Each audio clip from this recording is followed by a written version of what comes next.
I purchased a graft fruit trees. This is a mango tree.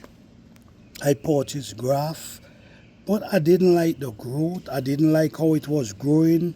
You could see where the graft they joined to the original root bone. I removed it because I just didn't like how it was growing, very stringy, and it wasn't growing well. And I decided, you know what, I don't like the growth of this plant. I don't like how it's operating. What I did, I cut it.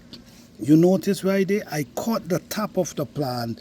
And now, if you notice there, you're going to see where it starts pushing out new root from the original root itself. I cut off the top where it was grafted, and these are actually coming from the new root itself. So I want to see how this gonna operate. All right, you could see the root. I'm also gonna show you another plant what I did the same thing, because I don't know, grafting, I mean, we enjoy grafting, but sometimes the original plant itself sometimes might be a good idea. So let me show you a next plant that I'm talking about here. This is the next one again. This is the June plum. This is the June plum right here.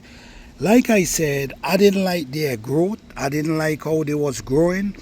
And I know when you graft them, you stand a chance of getting them to produce faster.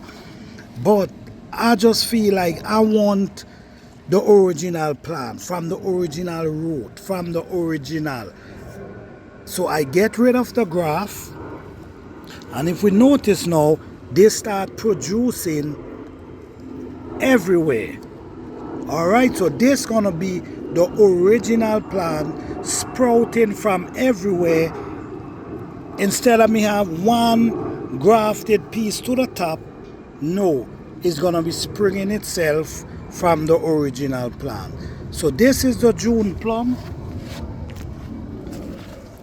and this one is the grafted mango, but no, it's not a graft anymore.